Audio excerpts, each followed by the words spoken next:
ஒரு பாமு கவி திங்கட்கிழமைக்குரியது 2162. சீதனம். பெண்ணொன்று பிறந்து விட்டால் பெருமிதம் கொள்வர் பலர், வெறுப்பாக நினைப்பர் சிலர். சீர் சீர்வர் சேர்ந்தவுடன் சீற்றத்தால் மனமுடைந்து வயது கடைந்தும் வாழாத நிலை. பெற்றவனுக்கு பெரும் சுமையோ. பொன்னும் பொருளும் சேர்க்க வேண்டும், மண்ணும் மனையும் தேட வேண்டும். வரதனைச் சென்ற பெண் கொள்வார்கள். வரதட்சணை பெற்று பெண் கொள்வார்கள். உண்மை வாழை அனுபவிக்க சீர்கெட்டோர் கேட்கினம் சீதனம். தலைக்கு மேலே சீதனம் கேட்டு வாழ்வை அனுபவிக்க முடியாது. பல பேர் வயது சென்றும் வீட்டில் வாழாவட்டியாக இருக்கின்றார்கள். கேட்கிறார்கள் சரம் இழந்த ஆண்கள். சீதனத்தை வாங்கிவிட்டு தாரம் இழந்தோர் இன்னும் பலர். பெண்ணினம் இன்புற்று வாழ பெற்றவர்கள் உண்மை குளிர கேட்காதீர்கள் சீதனம். நன்றி, வணக்கம். நன்றி, வணக்கம்.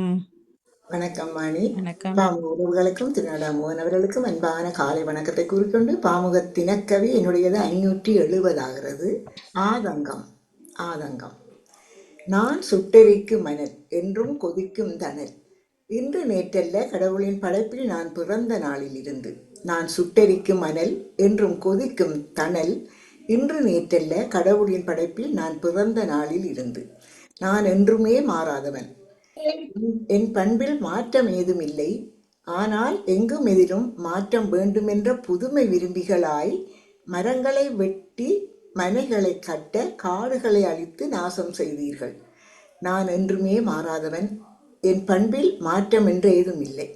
ஆனால் எங்கும் எதிலும் மாற்றம் வேண்டும் என்ற புதுமை விரும்பிகளாய் மரங்களை வெட்டி மனைகளை கட்ட காடுகளை அழித்து நாசம் செய்தீர்கள். பாவத்தை நீங்கள் புரிந்து பழியை என்மேல் சுமத்தி கோடை வரும் போதெல்லாம் என்னை கரித்து கொட்டுகின்றீர்கள். பாவத்தை நீங்கள் புரிந்து பழியை என் மேல் சுமத்தி கோடை வரும் போதெல்லாம் என்னை கரித்து கொட்டுகின்றீர்கள். இனியும் நீங்கள் திருந்தாவிடில் மக்களே எச்சரிக்கை. வெந்தனலில் வெந்து அழிந்து விடாதீர்கள். மரங்களை நட்டு பசுமையாய் வளர்த்து உங்களை நீங்களே என்னிலிருந்து காத்துக்கொள்ளுங்கள். இனியும் நீங்கள் திருந்தாவிடில் மக்களே எச்சரிக்கை. வெந்தனலில் வெந்து அழிந்து விடாது மரங்களை நட்டு பசுமையை வளர்த்து உங்களை நீங்களே என்னிலிருந்து காத்துக்கொள்ளுங்கள். சூரியனின் ஆதங்கம் இது. நன்றி, வணக்கம். இல்ல, ஆனால் நீங்க இதா விட்டுருக்கலாம், கேள்வியா விட்டுருக்கலாம். என்ன நான் அப்படித்தான் நினைச்சேன். பிறகு சூரியனின் ஆதங்கமா மரத்தின் ஆதங்கமா? சூரியனின் ஆதங்கம். சூரியன் ஆதங்கப்படுதா? சூரியனின் ஆதங்கம் தான். நான் சுட்டரிக்க மணல். ஆனா சுட்டரிக்கான நீங்க அதோட சரி. ஆனா பிறகு மரம் எல்லாம் ஆதங்கப்படுது. இல்ல, மரங்களை வெட்டி நீங்க காடுகள் அழைச்சதால என்னுடைய வெயில் குடும்பம் ஆளாம கோடை வந்த உடனே என்ன திட்டி தீக்குறீங்க. இந்த மர நிழல் இல்ல உங்களுக்கு, நீங்க அழிச்சிட்டீங்க. என்ன நீங்க என்ன பழி சொல்லி என்ன திட்டுறீங்க, என்ன கரிச்சு கொட்டுறீங்க. சூரியனின் ஆதங்கம். இனியும் நீங்கள் திருந்தாபடி மக்கள் எச்சரிக்கை. ஆகவே நீங்கள் மரத்தை நட்டு பசுமையை வளருங்கள், என்னுடைய அனலிலிருந்து காத்துக்கொள்ளுங்கள். நன்றி. வணக்கம். சிவதர்சனி அவர்கள் வாங்க. வணக்கம். அதனை தொடர்ந்து வருகின்றது அறிவு களஞ்சியம். ஓடி வாங்க. வணக்கம். தினக்கவி 2297 சிவதர்ஷினி ராகவன், சுவிட்சர்லாந்தில் இருந்து. போருண்ட தேசம், தீ கொண்ட நாவாக சாகொள்ளும் தேசம். தீ கொண்ட நாவாக சாகொள்ளும் தேசம். போர்கொண்ட சாபத்தால் பேரழிவாய் போகுதே. ஆதிக்க வெறியாலே ஆளுகின்ற நெறி தாண்டி ஆக்கினைகள் புரிகிறார் அழிகிறது உயிர்களும். புகை கக்கு மூச்சாகி பகை தங்கும் மனங்களே. வகை சொல்லும் வாழ்ந்திட அழிவதற்கு பிறப்பு அல்ல. நம் பிறப்பு அல்ல. நன்றி, வணக்கம். சிறப்பு. என்ன பண்றது? வணக்கம். வியாழன் கவி 2296 சிவதர்ஷினி ராகவன். பள்ளிக்கூடத்துக்குள்ள போட்டு 85 பிள்ளைகள் செத்துட்டுது. ஏர்போர்ட்டுக்குள்ள இருக்கிற டிரான்சிட்டுக்கு போனாக்கள் அவர்கள நிலைமை எவ்வளவு சிக்கல் எல்லாம் வந்து சேரப்போகுது. ஒரு நாடு இல்ல 3 நாடுகள். என்ன சும்மா விஷயம் இல்லை. குவைத்தும் அமெரிக்காக்காரன் இஸ்ரேல் மூணு இல்ல வாணிமோகன் 4 ஆக்கும். இஸ்ரேல் உண்டு அமெரிக்கா மற்றது அமெரிக்கா ஸ்ரீலம் உண்டு, கட்டா மற்றது கட்டாரும் குவைத்தும், மற்றது 4 நாடுகள் 4. 4 கூட. அங்கால எண்ணெய் தட்டுப்பாடு வரப்போகுது. அதோட ஐக்கிய அரபு நாடுகள் இருக்கு ஒழிய இப்ப அதுல இத்தனை அதான் நாடு. அதுல நிறைய பெட்ரோல்கள் பிரச்சனை தட்டுப்பாடுன்னு வரும், டீசல்கள் வரும், அதான் நாங்க இலங்கையில கியூல நிக்கிறோமா. பொருளாதார பிரச்சனைகள். இப்ப அது இல்லாட்டா இங்க சாமான்கள் வராது வெளியில. அப்ப அது இல்லாட்டா தட்டுப்பாடு வந்தாலும் இனி விலைகள் கூடும். திரும்ப கொரோனான்ற மாதிரி தான் வரப்போகுது விஷயம். அவர் அந்த எல்லா நாட்டுக்கும் அனுப்புற அந்த பெட்ரோல் போற அந்த சின்ன பாதையத்தான் ஈரான் மூடுது. அப்ப அங்கால இருந்து இந்தியா பக்கம் ஒன்றும் வரா. இப்ப இந்தியாவிலே ஃப்ளைட் எல்லாம் நிப்பாட்டி எல்லாம் அது எங்க நடக்கும் தெரியாது. அங்கிருந்து அதால எல்லா இடம் நிப்பாட்டிட்டாங்க. ஃப்ளைட்டுகள் 1000க்கு மேல போற நிப்பாட்டியாச்சு. தங்கட நாட்டு ஆக்களை கூப்பிட்டுட்டினோம். இப்ப சுற்றுலாவுக்கு போயின பயணிகள் தானே அவங்களாம் பெரிய கஷ்டம். துபாய் ஏர்போர்ட்லயும் விழுந்துட்டு அவர் கதைச்சு முடிக்கட்டும் கொஞ்சம் போறோங்க. நேவிசர் கதைங்க. சுற்றுலாவுக்கு போன பயணிகள் எல்லாம் சிறப்பு அங்கே நிறைய பேர் நிற்கிறாங்களாம். அப்போ அவங்கெல்லாம் இங்கே வர முடியாமல் கஷ்டப்பட்டு சர்வதேசம் அவங்களுக்கு சரியான பாதுகாப்பு கொடுக்கணும்னு கேட்டுக்கொண்டிருக்குது. ஏன்னா அங்கேருந்து வர இந்த நாடுகளுக்கு, இந்த அரபிய நாடுகளுக்கு வர ஃப்ளைட் மூலம் தானே அதிகமாக போயிருப்பாங்க. டிரான்சிட்டில் போயிருக்காங்க. டிரான்சிட் நிறைய தானே. அதாவது இந்த ஃப்ளைட் எல்லாம் மூடிட்டாங்க, இந்த விமான நிலையங்களெல்லாம் மூடிட்டாங்கன்னா அப்போ சரியான கஷ்டமாக, இவ்வளோ கஷ்டம் என்ன சுற்றுலா பயணிகள்லாம் ஹோட்டல்களை பிடிச்சி நிறையா வந்திருக்குங்கள் இல்லை தானே. குடும்பமே அழிஞ்சு போச்சு. அவரும் செத்து, மகளும் செத்து, மருமகனும் செத்து, பிள்ளையும் செத்துட்டு. ஈரான் தான் முதல் தலைவர் சிறந்துட்டாரு. அதெல்லாம் இந்த போர் நிறைய பேர் பாவங்கள் மக்கள் அங்கே அமெரிக்கா எம்பசி எல்லாம் அடிச்சு விடப்படுது. அமெரிக்க எம்பசி ராணுவ தளங்களும் விடப்பட்டுருச்சு. அதுதான் ராணுவ தளங்களுக்கு தான் இவியல் குண்டு போட்டவைகள் வாங்க. அமெரிக்க போர்க்கப்பலையும் அழிச்சு நம்ம போராடுறது உள்ள இருந்த சனங்கள் சாகுறது கஷ்டம் இனி வருங்காலங்கள் எல்லாம். அதை விட இந்த தொழுகையான நேரத்துல, இந்த கும்பிடுற நேரத்துல அது கும்பிடுறது கும்பிட்டாங்களேன்னு ஈரான் நாடுதான் பாவம். அந்த தலைவர்களையே கொண்டுட்டாங்களா அந்த குடும்பமே. விட உண்ட அவங்க 2 கூட்டம் இதன்னைக்கு அவளாத்தையும் உண்ட குறி வச்சு அதுக்குள்ள நேற்று பாத்தீங்களா அந்த மக்கள் எல்லாம் ஈரான் கொடியை பிடிக்கணும். மக்கள் அகதி தஞ்சம் புகுந்து, அரசியல் தஞ்சம் புகுந்து நிற்கிறாங்க. பிளைட்கள் மேல போகுது. அதுக்கு அவங்க சட்டப்படி போடக்கூடாது குண்டுன்னு அவங்களுக்கு. ஏனெண்டா அவங்க மக்கள் அநாதைகளா நிக்கிற மக்களுக்கு ஒரு நாள் அவங்க கொண்டு போடக்கூடாது. என்னதான் நடக்குமோ போட இல்லை அவங்க அந்த அப்படி 2 கொடியை காட்டிக்கின்ற மக்களுக்கு போட இல்லை அவங்க கொண்டு. நடக்கட்டும். இது உலகமே இந்த ஐயா சொன்னது போலத்தான் நன்றி. மிருகங்கள் பிடிக்கின்றது இப்ப மனுஷர் பிடிச்சு தின்னுற மாதிரி முடியும். தனக்கவி தட்டு கொடுப்பை தாருங்கள் ஒரு முறை.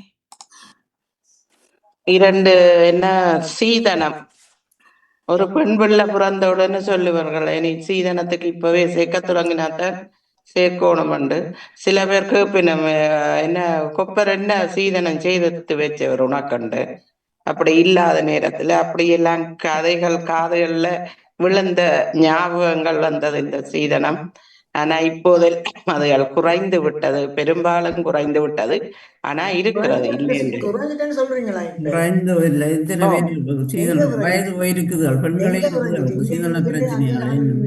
அதுதான் இருக்குது, இல்லையென்று முட்டாவ எதுவும் முடியாதுதானே.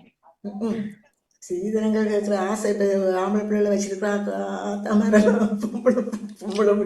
அதுக்காகத்தான் இப்ப அங்க பிள்ளைகள் எல்லாம் நல்லா படிச்சு போய் வேலை எடுத்து அவர்கள் தங்கட காலில் வாழணும்னு சொல்லி இனி சீதனம் கேட்கிறார்களுக்கு அவர்கள் கேட்க போறார்கள். முதல்ல நாங்க உனக்கு படிச்சிருக்கோம். தகுதி என்ன தகுதி விடப்பட்டது இருக்குன்னு கேட்டுட்டு தான் இனி வரும் காலம் அப்படித்தான் அமையும். இப்ப இங்கும் சரி, இங்கும் கேட்காம கேட்பார்கள். இங்கேயும் இப்ப பிள்ளைகள விருப்பத்துலதான் அதுகள் உழைச்சு தங்களோட கல்யாணத்தை எல்லாம் தாங்களே அதான் செய்யுது. நிர்வாகிக்குதுகள். இப்ப நான் எனது மகளுக்கு எல்லாம் நாங்கள்லாம் செய்தது. ஆனா இப்ப இருக்கிறவ பிள்ளைகள் இப்படி செய்ய சொல்லினோம், பிள்ளைகள் அதை செய்ய சொன்னோம், பிள்ளைகளுக்கு இதுதான் விருப்பம், அவர்கள் கல்யாணம் அவைகள் செய்யணும் என்று சொல்லி எல்லாம் இப்ப கன்னடத்தை நடந்து இப்ப கொண்டிருக்குது. நீங்க ஒரு திருமணத்தை செய்தா ஊரையும் ஜனத்தையும் அழைப்பீங்க, எவ்வளவு செலவு போகும். அவர்கள் அவங்க தங்களோட ஃப்ரெண்ட்ஸ் மாதிரி, தங்களோட ஃபேமிலி, தங்களோட ஃப்ரெண்ட்ஸ் மாதிரி, அவ்வளவுதான். ஆமா காணும். அது சிறப்பா இருக்கும். அது அதுதான் தங்கட கல்யாணம் தான். சிறப்பா திட்டமிட்டு இருக்கும். சுருக்கமாக செய்யுதலை இது கண்டிப்பா ஆடம்பரத்துக்கு செய்வாங்க. என்ன கடன்பட்டு இப்ப அப்படித்தான் நடக்குது. இப்ப இப்ப தங்கட விளவு, பொம்பளை வீடு விளவு, மாப்பிள்ளை வீடு விளவு, இவ்வளவுதான் கோலுக்கு, இவ்வளவு ஆக்களுக்கு தான் சொல்லலாம். முக்கியமானவே ஃபேமிலி சாப்பாடு முடிஞ்சு. குறிப்பிட்ட ஆட்களுக்கு தான். சாப்பாடு குறிப்பிட்ட ஆட்களுக்கு மற்ற அப்பரத்தி போட அந்த கோலுக்கு அந்த பூசை முடிஞ்ச பிறகு கோலுக்குள்ள அப்பரத்தி அது முடிஞ்ச அவங்கட கல்யாணம் தான். தாலியட்டோட தெற்கு தாலியட்டோட முடியும். என்ன கூடின ஃப்ரெண்ட்ஸுக்கு பேருந்து அடுத்த இன்வைட். அப்படித்தான் நடக்குது. அது நல்லதா இல்லையென்றே சொல்லலார். கஷ்டமும் குறைவு. கஷ்டமும் குறைவு, ஆடம்பரம் இல்லாம அளவா இருக்கும். நல்ல வடிவா எல்லாரையும் கவனிக்கலாம். நல்ல வடிவா இருக்கும், சிறப்பா இருக்கும். நன்றி. சிவதர்சினி அவர்கள் போருண்ட தேசம் என்ற தலைப்பிலே கவிதை இருந்திருந்தால் சீதனம் தான் தந்தேன்.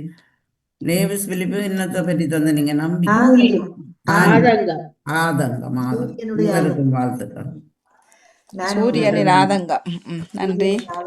வணக்கம். நான் பத்மினி கமலா தான். அனைவருக்கும் வணக்கம். நானும் 3 பேர்ட்ட கவிதைகளும் கேட்டேன். நன்றாக இருந்தது. நாங்களும் அறிந்து கொண்டோம். சொல்லுங்கள், பொம்பளைய கேட்க நாங்க பொம்பளைய என்ன நம்பி தாரம் பேர் என்ன சீதனம் நம்பி தாரம். நாளைக்கு கசக்கெறிஞ்சு ஓடு போனால் சீதனத்தை பேருந்து திருப்பி வேண்டையிலும். நானும் சிவதர்சினியில போருண்ட தேசம் உண்மையிலேயே மிகவும் சிறப்பாக இருந்தது. இந்த காலத்துக்கு சமகால இலக்கியமாக அந்த கவிதையாக வந்திருந்தது. போருண்ட தேசம் மிகவும் சிறப்பாக இருந்தது.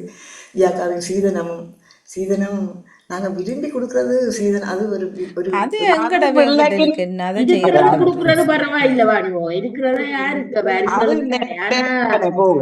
கேட்டு வாங்கி திருமணங்களே நடக்குது. 2-3 பிள்ளை இருக்கிற தாய்தப்ப என்னன்னு எல்லாருக்கும் ஒரே மாதிரி ஒரு பிள்ளையை கொடுத்தா மற்ற பிள்ளையும் அதே மாதிரி தான் கேட்க போகுது. அப்ப பிள்ளைகளும் விடாதுகள். என்ன அக்காவுக்கு கொடுத்த மாதிரி எனக்கு இந்த ஆண்டு தான் கேட்க போகுது. அப்ப சீதனம் எல்லாம் நாங்க விரும்பி கொடுத்தா தான் சீதனம். மற்றபடி கொடுக்கவும் தேவையில்லை, வாங்கவும் தேவையில்லை. அவங்க விருப்பத்தை பிள்ளைகளுக்கு கொடுப்பாங்க தானே, பிள்ளைகளுக்கு தேவைன்னு சொன்னது. மற்ற நானும் சூரியன் ஆதங்கத்தை பற்றி, சூரியன் கொண்டு வெயில் காலத்துல சூரியனை திட்டு வந்தானே, வெயில் துவங்கிட்டுப்பேன், என்ன எரி இருக்குது, என்ன கொட்டி தீக்குதுன்னு சொல்லி திட்டுவோம். இப்படி கொட்டுதாண்டு, இப்படி எரிக்குதாண்டு. படுத்தோம், இழுத்து முடிக்கன்னு படுத்தோம். இப்ப ஒரு பெட்ஷீட்டுக்கு மேல கூட எழுதுல வேர்க்குது. இப்ப படுக்கும்போது பிரான்ஸ்ல கொஞ்சம் சூடு வந்துட்டு டக்குன்னு வெயில் வந்த உடனே குளிரெல்லாம் மறைஞ்சு சரியான சூடா இருக்கிற மாதிரி இருக்குது. எனக்கு வாணி ஒரு ஆள் எங்கட மூத்த மகனுக்கு கல்யாணம் பேசக்க, அது ஒரு படியன்தான். அவரும் அதே வயதுதான், மகண்ட வயது. அவர் சொன்னவர் 4 பொம்பளை பிள்ளைகளோட பேசுறீங்களோ, அது பேருந்து இது மூத்த பிள்ளைண்டா பேருந்து அவருக்கு தான் கஷ்டம் சீதனம் கொடுக்கறதுக்கு. ஆனா சில பொல்லாத பிள்ளைகள் என்ன பொம்பளை பிள்ளை எல்லாத்தையும் வரையிட்டு போயிடுவாங்க. சில பொம்பளை பிள்ளைகள் என்ன. அப்ப மற்ற பிள்ளைகள் கொடுக்கறதுக்கு அந்த பெற்றோர்கிட்ட என்ன இருக்க போகுது? அவருக்கே இப்ப எங்கிட்ட மகனுக்கே சிலவாம் பேந்து மற்ற பிள்ளைகள கல்யாணம் அதுகள் இதுகள் சிலவு கூடுமா. நீங்க ஒரு பிள்ளை இருக்கிற பொம்பளைய பாருங்க வேண்டி என்று எனக்கு சொன்னது. இப்ப காதுக்கே அதை ஒழிச்சு. அப்படியெல்லாம் சட்டம் இல்ல. ஒரு காலத்துல செய்ததுதான் அது. அந்த காலம் நம்ம மலையேறி போச்சு. இப்ப நீங்க உழைச்சி நீங்க உங்க குடும்பத்தை பாருங்க. இதுக்கு இப்ப வந்துட்டுது. நன்றி. நிறைவுக்கு வருகின்றது. வணக்கம். மூவருக்கும் என்னுடைய சிறப்பான வாழ்த்துக்கள். தொடரும் மூவருக்கும் என்னுடைய வாழ்த்துக்கள். நன்றி எல்லோருக்கும். நன்றி, வணக்கம். மிக்க நன்றி, வணக்கம். நன்றி, வணக்கம்.